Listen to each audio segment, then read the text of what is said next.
Bueno, muchísimas gracias a todos por acompañarnos. Hoy tenemos el gusto, el honor de tener con nosotros a la doctora Livia Machado de Ponte. La doctora Machado, posiblemente conocida por todos, es un médico pediatra egresado a la Universidad Central de Venezuela, es especialista en nutrición, crecimiento y desarrollo de la Universidad Simón Bolívar, profesora del posgrado de la Universidad Central de Venezuela, es miembro titular y secretaria del capítulo de Nutrición, Crecimiento y Desarrollo de la Sociedad Venezolana de Puericultura y Pediatría, es presidente del capítulo pediátrico de la Fundación Venezolana de Cardiología Preventiva, miembro del Comité de Expertos de la Federación Mundial de Obesidad, miembro del Clúster de Nutrición de UNICEF en Venezuela, hizo fellow en el Colegio Panamericano de Endotelio, es miembro de SIAC Prevent y de la Sociedad Interamericana de Cardiología. La doctora Machado, con este hermoso currículum, nos va a compartir en la noche de hoy primeros 1000 días y riesgo cardiometabólico. Muchísimas gracias, doctora Machado. Bienvenida, bienvenidos todos. Los micrófonos son suyos. Bueno, buenas noches. Yo estoy de verdad bastante complacida en participar en este rango académico de la Sociedad Venezolana de Puericultura y Pediatría, de la cual tengo el honor de participar y ser miembro titular, y sobre todo con este tema tan importante como es la actividad que nosotros podamos realizar en la prevención y el desarrollo de las enfermedades cardiometabólicas en los primeros 1000 días, porque siempre hay tiempo para actuar y siempre hay tiempo para corregir las deficiencias del desarrollo de estas enfermedades, que como ustedes saben, ocupan la primera causa de mortalidad a nivel mundial. Bueno, sin más preámbulo, porque es bastante extenso lo que vamos a hablar hoy, pero la idea es tratar de englobar y que ustedes se vayan con una idea clara, es que desafortunadamente los primeros 1000 días, ya va que hay un problemita aquí para pasarlo, ok, perdón, los primeros 1000 días, uy, ya, disculpen de verdad. Ok, los primeros 1000 días son importantes porque desafortunadamente desde hace unos años hemos tenido una aparición temprana de todos los factores de riesgo de enfermedad cardiometabólica y estamos viendo, como acaba de aparecer esta misma semana en los años de pediatría, que los niños cada vez a tempranas edades y con más severidad están presentando obesidad, hígado graso, hipertensión arterial secundaria, la obesidad, ya no a problemas renales, problemas de dislipidemia, de disfunción endotelial, y esto sustentado por hábitos inadecuados de alimentación desde la etapa preconcepcional y por cambios también en la actividad física con un aumento del sedentarismo y disminución de las actividades físicas que están haciendo que de alguna manera todas estas alteraciones epigenéticas intervengan y conlleven a un crecimiento acelerado en los 2 primeros de vida, sobre todo el tejido adiposo, y que eso a su vez va a ser la causa de todo el problema de la aparición temprana de estas enfermedades. Desde el inicio de este siglo ya se empezó a analizar qué era lo que estaba pasando, por qué los niños estaban enfermándose y haciéndose obesos, y tuve la oportunidad de compartir uno de los primeras datas del Early Nutrition con el doctor Kolesko, que como ustedes saben ha sido uno de los pioneros desde la escuela de Múnich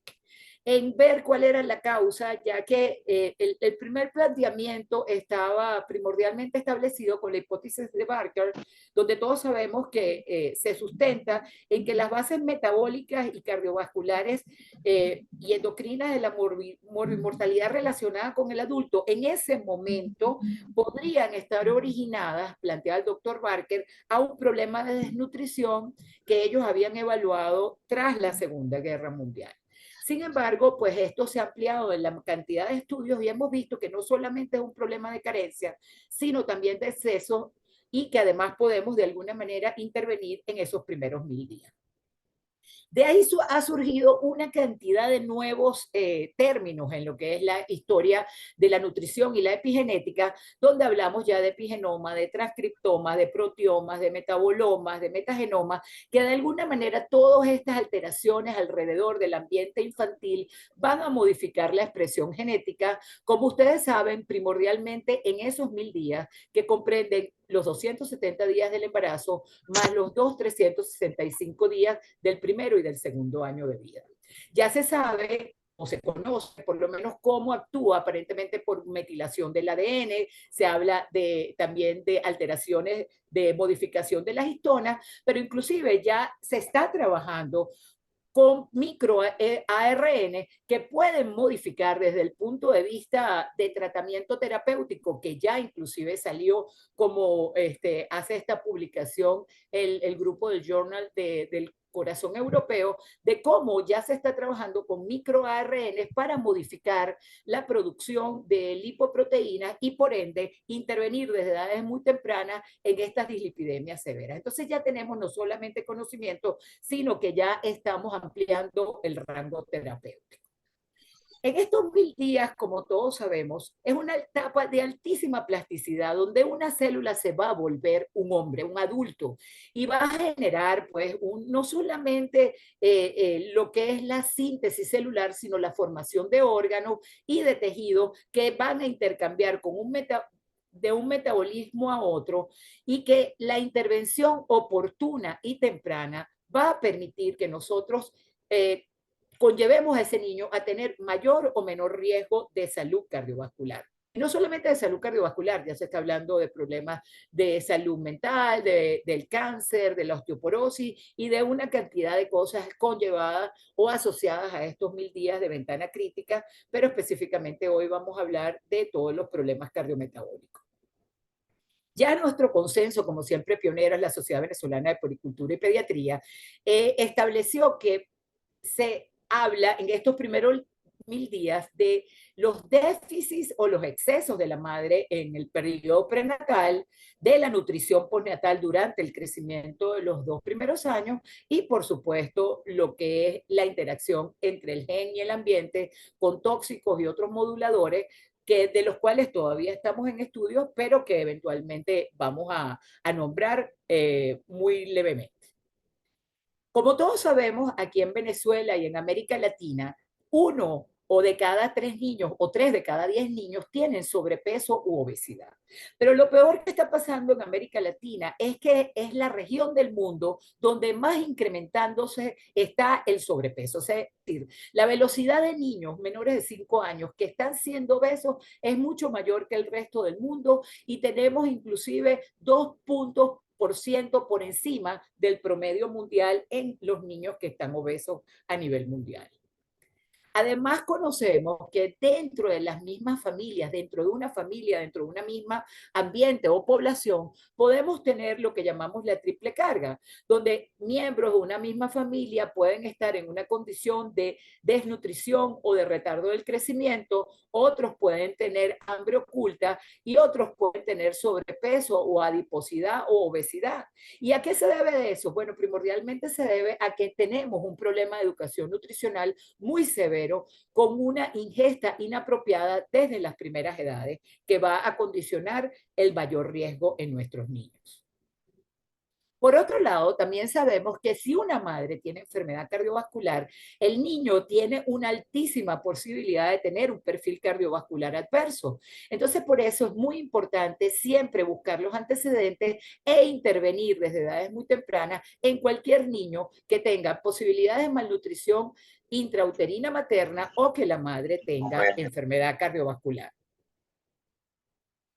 Mi exposición se va a basar en muchísimos estudios que se están haciendo actualmente, no solo desde el punto de vista transversal, sino longitudinal, como el Early Nutrition, el estudio de los 1000 días, el grupo de Granada, el grupo de Australia, pero también, como sabemos, de parte de todas las intervenciones y publicaciones que hemos hecho en la Sociedad Venezolana de Poricultura y Pediatría, específicamente en el consenso sobre nutrición de los primeros 1000 días. Como ustedes saben, el niño está muy expuesto a todos los factores epigenéticos externos, específicamente en la alimentación materna, en la ganancia de peso, y eso va a condicionar alteraciones como vamos a ver en la flora intestinal, en los hábitos de alimentación, en el tejido adiposo, inclusive en la formación de órganos, porque no es solamente el órgano que se forma, sino cómo se forma a consecuencia de la malnutrición materna.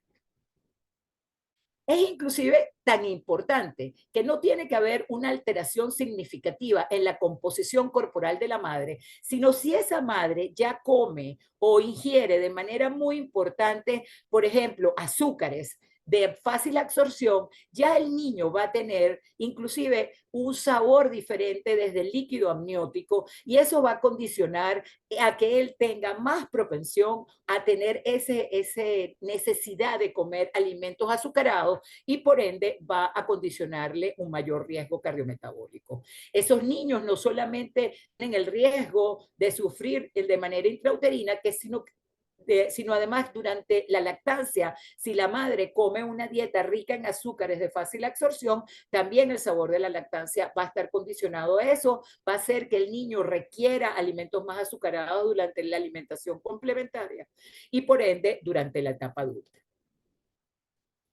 Vamos a hablar primordialmente de lo que es la ganancia de peso excesivo durante el embarazo. Es muy importante resaltar que no es la madre obesa la que más propicia el problema en el niño, sino es la madre que gana peso, porque si una madre obesa recibe una buena educación nutricional durante el embarazo y mantiene una alimentación balanceada y saludable, aún teniendo sobrepeso y aún teniendo obesidad, el niño tiene menor riesgo al desarrollo de la enfermedad cardiovascular. Entonces, ese niño que en los primeros 2 trimestres del embarazo no tiene que recibir una carga importante de nutrientes ricos en carbohidratos y ricos en grasa, si la madre come inapropiadamente dietas hipercalóricas, eso va a alterar de manera significativa el control del paso de la placenta, haciendo que la placenta se vuelva disfuncional y por ende va a permitir ese paso grande y de carbohidratos y principalmente de ácidos grasos al niño de manera libre que van a producir en él una infiltración grasa de órganos y tejidos. Y entonces vamos a tener niños que van a tener una menor masa muscular, un mayor riesgo de proliferación e hipertrofia del tejido adiposo por ese aumento excesivo de esos nutrientes, como vamos a ver más adelante. Esto va a propiciar en ello disfunción de la célula beta del páncreas, hígado graso, como hemos hablado en otras oportunidades con el grupo de gastroenterología. Inclusive vamos a tener niños con difusión vascular, hipertensión e hiperfagia, como vamos a ver. ¿Y qué es lo que pasa? Bueno, la célula pluripotencial no entiende por qué esa madre está comiendo de esa manera inapropiada y exagerada. Y entonces deriva todos esos nutrientes a la producción de adipocitos, primordialmente de tejido adiposo blanco, y disminuye lo que es la miogénesis, disminuye la síntesis de lo que es la masa magra, y eso va a conllevar a que vamos a tener niños con una adiposidad importante y sobre todo órganos con infiltración grasa. El tejido adiposo se va a modificar en el lactante o en el feto que recibe de manera inapropiada esos nutrientes, disminuyendo de manera significativa el tejido adiposo pardo, que es el que debería tener el niño, que es un tejido adiposo más funcional, mejor irrigado, que es un almacén energético, y lo va a modificar hacia una mayor cantidad de tejido blanco, que es un tejido adiposo más infiltrativo, más inflamatorio y que además propicia más todo lo que es las alteraciones vinculadas a la inflamación y a todo lo que es el problema cardiometabólico. Esa infiltración grasa va a primordialmente alterar la función mitocondrial, sobre todo en órganos tan importantes como en el hígado y el páncreas. Y no solamente vamos a tener una mayor formación de tejido adiposo blanco, sino que vamos a tener una más rápida maduración de lo que es el preadiposito adiposito. Entonces,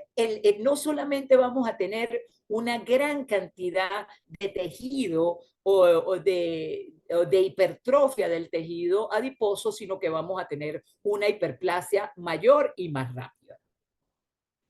Esto, por supuesto, genera un estrés oxidativo y va a propiciar en el niño un ambiente lipotóxico proinflamatorio que va a condicionar en él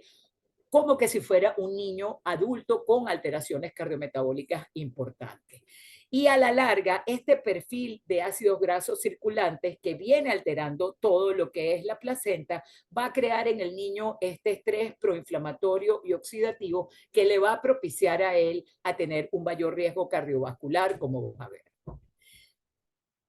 En la mayoría de los estudios que se han hecho en niños que han sufrido pues esta adiposidad importante o esta ganancia de peso importante por parte de la madre con disfunción placentaria, se sabe y se conoce por esta cantidad de estudios que les estoy presentando que ya el niño nace con cambios de la microbiota fetal, que ya nace con infiltración grasa y alteración del metabolismo oxidativo a nivel hepático, que tiene una disfunción endotelial, que tiene inflamación vascular, que inclusive se plantea que hay actividad fibrinolítica en la aorta juvenil e inclusive vamos a tener en ese niño a nivel de la masa magra o a nivel de la masa muscular, infiltración grasa del músculo, disfunción mitocondrial de ese músculo también, y algo muy importante que es la mitofagia, que es que ese niño va a tener una menor cantidad de mitocondrias por gramo de tejido. Por el otro lado, una de las cosas que más propicia y que más acelera en esos niños el problema de hiperinsulinismo, síndrome metabólico y por último la diabetes tipo 2 es que ya ellos nacen con difusión de todas las células beta del páncreas y un mayor riesgo a resistencia de la insulina. Y por el otro lado, algo que a mí me parece sumamente importante y grave es que esos niños por toda esa infiltración grasa, nacen con alteración del sistema serotoninérgico, son niños más ansiosos, más inquietos, tienen alteraciones del sistema dopaminérgico que le va a conducir al incremento del apetito y tener que recibir esos alimentos de alta densidad que ya vienen acostumbrados a recibirlos desde el feto, y esto va a condicionar que ellos tengan mayor irregularidad en el control del peso corporal, con mayor asimilación y alteraciones en la regulación y el comportamiento del equilibrio energético, que hace que esa madre que cuando tiene ya el niño después del nacimiento, le cuesta más saciarlo con lactancia materna y si no es muy bien orientada, entonces tiende no solamente a dar alimentos inapropiados como fórmulas y otras cosas que el niño no necesita, sino que además inclusive tiende a dar otros alimentos antes de la edad que le corresponde. Entonces, estos niños caemos en lo que llama la alteración transgeneracional de la obesidad, donde esa madre obesa, por toda esa cantidad de elementos que ella le pasa al niño, altera su placenta, produce bebés macrosómicos con alto nivel de adiposidad, condiciona también niños que a la larga van a ser obesos y que van a ser adultos obesos que van a tener niños y por ende se va a repetir ese ciclo, por lo cual en cualquier momento donde actuemos siempre va a ser importante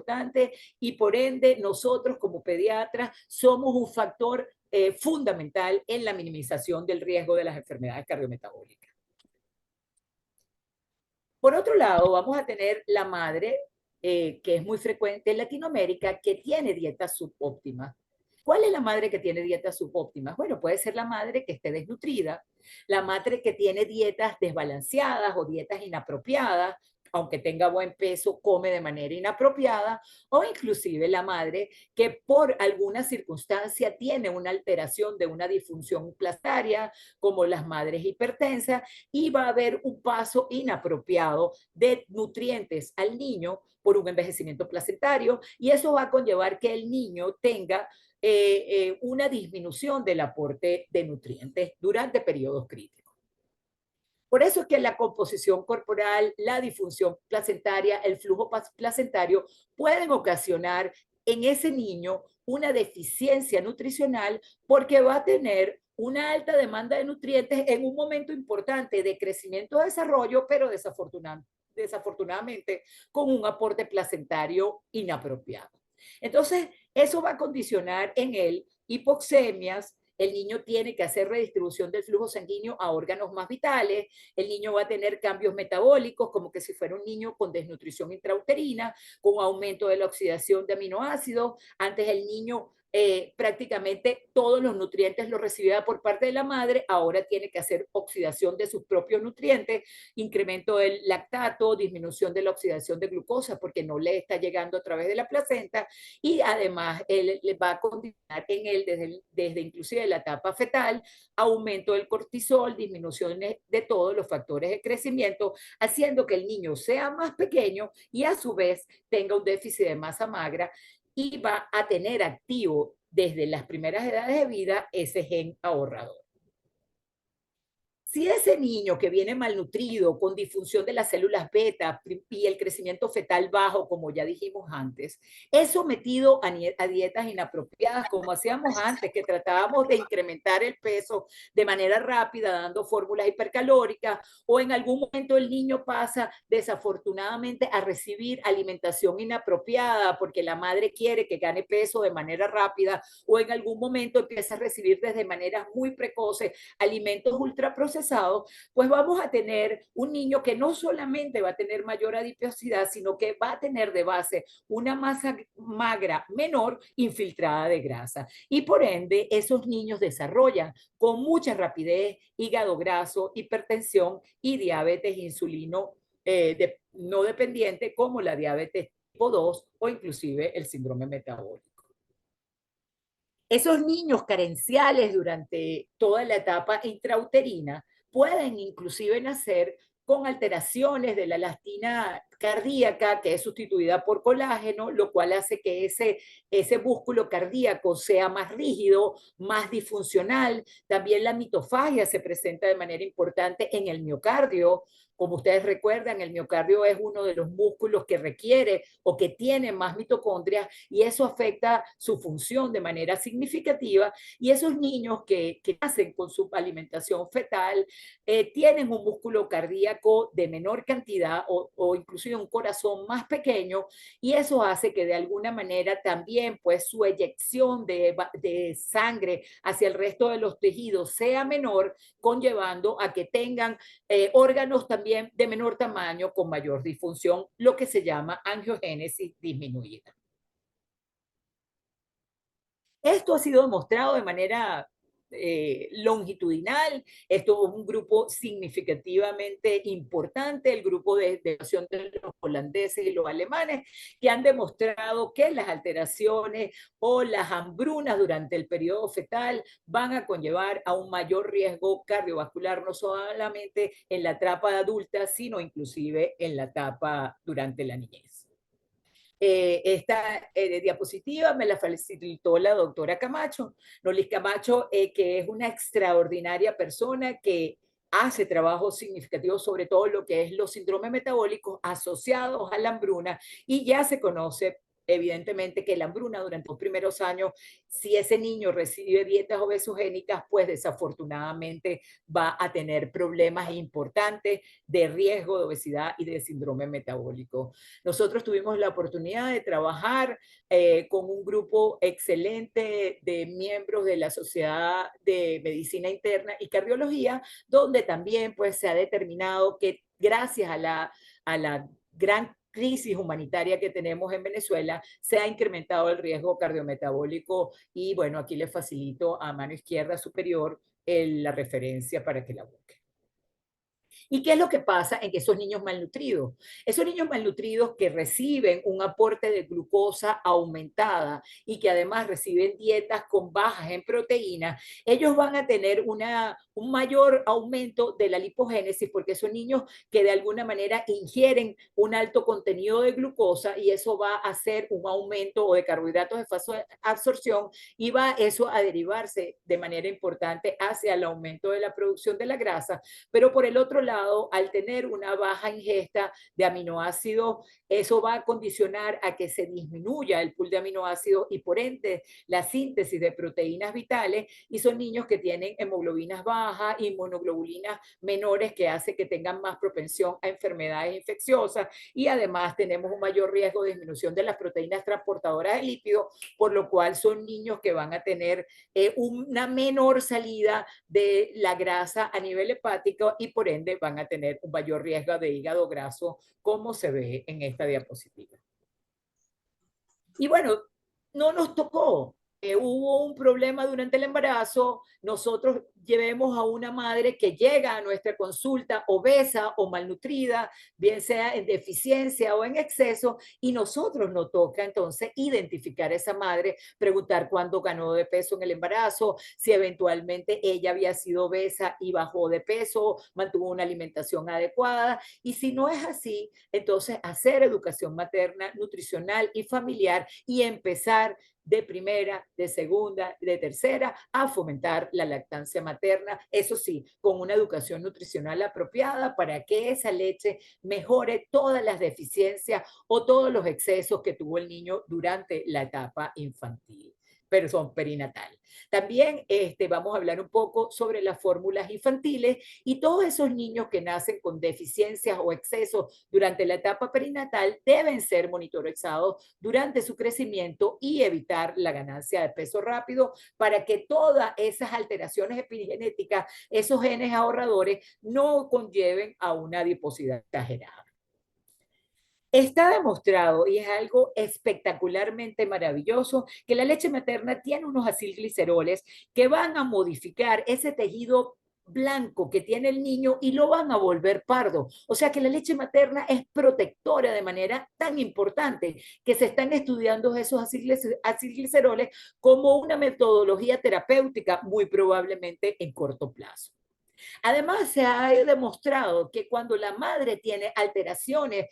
cardiometabólicas durante el embarazo, si ella logra amamantar a sus hijos, en esos niños se puede lograr disminuir los niveles de triglicéridos séricos, los depósitos de grasa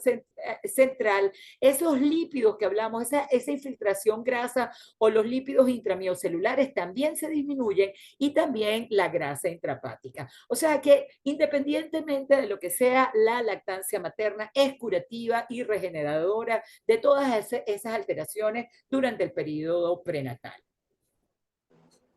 Como lo hemos visto en pediatría desde el año 2009, ya todos conocemos los estudios de Colesco y está bien establecido que las fórmulas infantiles hiperproteicas que utilizábamos antes conducen y conllevan a un aumento del índice de masa corporal y un aumento de la grasa, del peso y de la grasa en los niños que la reciben. También esto está demostrado que esas fórmulas hiperproteicas producían un hiperinsulinismo que conllevaban al niño a tener un problema significativo de adiposidad y posteriormente al hacer la modificación de la fórmula, al adecuarla al aporte proteico y hacerlas similares, nunca iguales, por supuesto, a la leche materna, las intervenciones han demostrado una disminución de la adiposidad. O sea que hasta el 2009 no teníamos una fórmula apropiada en lo que era la prevención de la obesidad. Por supuesto, ninguna fórmula, vuelvo y repito, sustituye y es mejor que la leche humana. Sin embargo, vamos a tener también en esa etapa de crecimiento y desarrollo del niño, tener que en algún momento dar alimentación complementaria. Está demostrado que la alimentación complementaria, cuando se inicia de manera precoz, sobre todo por debajo de las 17 semanas de vida o antes del cuarto mes, va a condicionar un incremento de la adiposidad. Por eso es que no es que nos volvamos mediterránea, es que más o menos demos una dieta similar a la dieta mediterránea, que es una dieta adecuada en alimentos calóricos, que tenga una dieta balanceada, que no se salten el desayuno, que es uno de los factores de riesgo más importantes en los niños, evitar el exceso de productos lácteos, sobre todo después de los 2 años, promover la ingesta de frutas frescas y vegetales, favorecer, que es la dieta mediterránea, los alimentos funcionales, que es la característica más importante de esa dieta, por lo cual debemos ofrecer aceites saludables, nueces, pescado, carnes magras, evitar todo lo que son los alimentos ultraprocesados que vamos a hablar más adelante y los alimentos de fácil absorción, los carbohidratos, el azúcar, los endulzantes agregados en la dieta y controlar el aporte de las grasas saturadas que ya vengan solamente, no agregárselas, sino lo que ya contiene la proteína y minimizar o eliminar todo lo que es la grasa trans de la alimentación de los niños y por supuesto lo que es el aporte de sal con el consumo de los alimentos ultraprocesados y del salero. Está demostrado que no solamente durante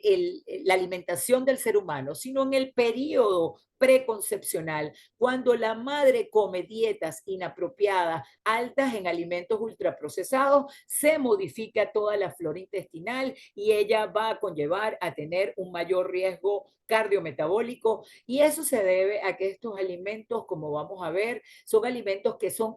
de mayor densidad calórica. No existe en la naturaleza un alimento con la densidad calórica de los ultraprocesados. O sea que a menor por gramo tienen mayor aporte calórico que el resto de los alimentos, y por eso los picos de insulina que se propician posterior a la ingesta de estos alimentos es mucho más significativo y mucho más elevado que con cualquier alimento de origen natural. Estos alimentos son ricos en grasas saturadas, también son ricos en grasas transgénicas porque son alimentos elaborados en la industria y que se utiliza este tipo de grasas para mantener estos alimentos preservados de alguna manera, y el contenido de azúcar es muy alto. Son alimentos de alta palatabilidad por esa cantidad de azúcar y se vuelven alimentos adictivos, sobre todo en la etapa infantil. Tienen muy mala calidad de nutricional, aun cuando hayan sido suplementados por vitaminas y micronutrientes, porque no se absorben de manera adecuada, porque son alimentos que no son naturales, imitan una comida saludable y no la es.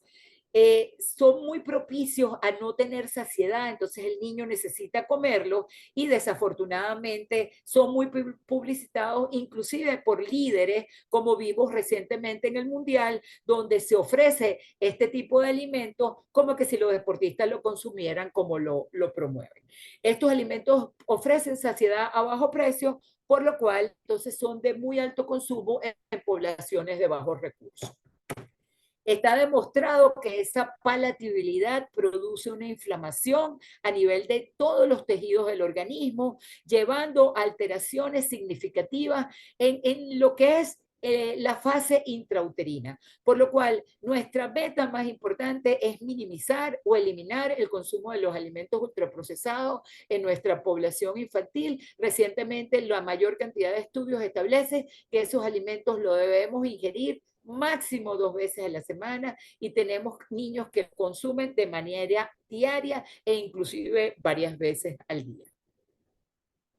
Otro factor de riesgo que desafortunadamente nos dejó la pandemia y que desafortunadamente se ha incrementado de manera importante es el incremento de horas sedentarias en el niño. La pandemia no solamente hizo que los niños desafortunadamente dejaran de realizar actividades deportivas, sino que incrementaran las actividades sedentarias como el tiempo en pantalla, que bueno, desafortunadamente, valga la redundancia, ahora se ha vuelto una parte de escolaridad, y que eso hace que debemos controlarlo porque cada día los niños pasan más tiempo en actividades sedentarias que activas, y sabemos que el niño debe practicar por lo menos 1 hora de ejercicio activo al día, lo cual conlleva a la inactividad física y a la de preobesidad.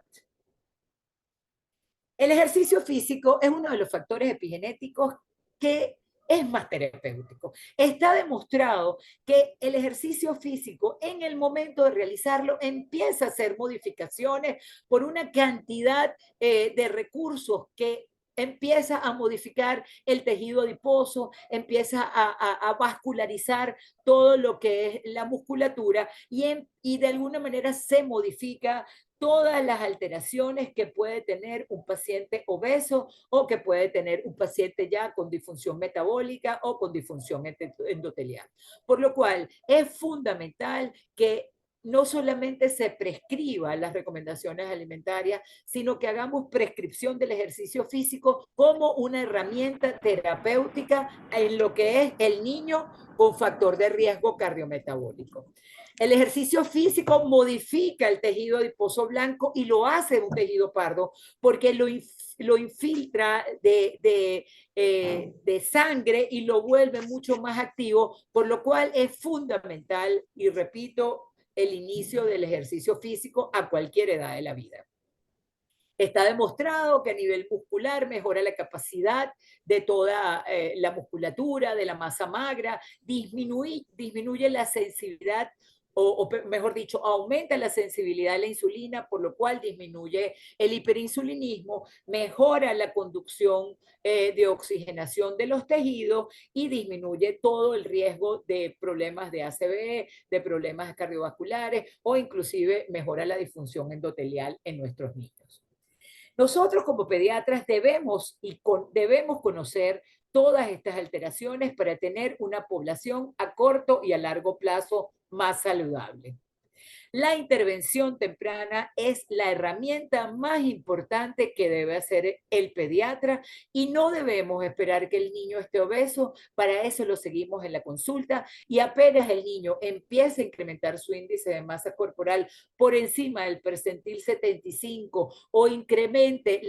la cintura, empiece a aumentar el valor de la circunferencia de cintura, es el momento de intervenir. Es mejor trabajar en un sobrepeso que en una adiposidad. Mientras más temprano hagamos la intervención, el éxito va a ser mayor. Los niños prepuberales disminuyen de manera significativa el riesgo de enfermedades cardiometabólicas de mucho más rápidamente que los niños que se empieza la intervención en la adolescencia y por supuesto en la adultez la intervención siempre es tardía, por lo cual debemos disminuir la ganancia de peso desde periodos previos a la pubertad y todo niño que de alguna manera durante periodos de crecimiento rápido como en la fase puberal esté aumentando de peso, debemos hacer una intervención y una evaluación de lo que es su estado nutricional. Es muy importante, más que una dieta, un estilo de vida, dar alimentación balanceada, completa y sobre todo dar recomendaciones a los padres, porque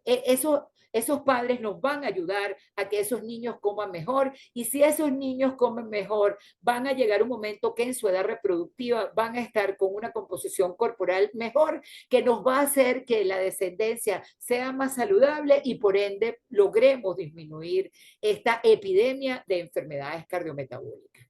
En fin, ¿cuáles son los factores epigenéticos que debemos hacer? A nivel alimentario debemos aumentar el consumo de frutas y vegetales, sobre todo el color verde, rojo o naranja, que son los que son más funcionales y más oxidativos, disminuir el azúcar y las bebidas industrializadas o bebidas endulzadas, eliminar el uso de fructosa, sobre todo la fructosa artificial, no la fructosa que contienen la fruta, adecuar los edulcorantes en aquellos pacientes que lo requieran, no sustituir azúcares por edulcorantes como terapéuticas para disminuir de peso, garantizar que los niños consuman alimentos con omega 3, control de las grasas saturadas,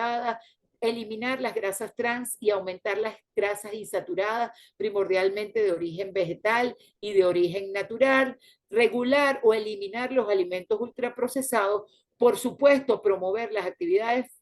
física o recreativa, minimizar todo lo que son las actividades sedentarias y los tóxicos ambientales, como específicamente el cigarrillo, desafortunadamente los vapers, las drogas y todo el ambiente contaminado al cual están expuestos muchos de nuestros niños, sobre todo en Latinoamérica. Recientemente, la Asociación Americana del Corazón dio esta publicación y la traigo a colación porque ellos establecen y enfatizan que nosotros como pediatras debemos, y además en conjunto con todos los pacientes o todo el grupo médico que trabaja durante la etapa del embarazo, intervenir en esta ventana crítica que nos va a permitir una salud cardiovascular a corto y a largo plazo y por ende de mejor calidad y sobre todo una vida más útil y más satisfactoria. Todo niño merece recibir los beneficios que ha demostrado la ciencia para obtener una vida saludable y de buena calidad. La Sociedad Venezolana de Puericultura y Pediatría siempre ha sido pionera en ayudar a que nuestros niños reciban este beneficio. Muchísimas gracias.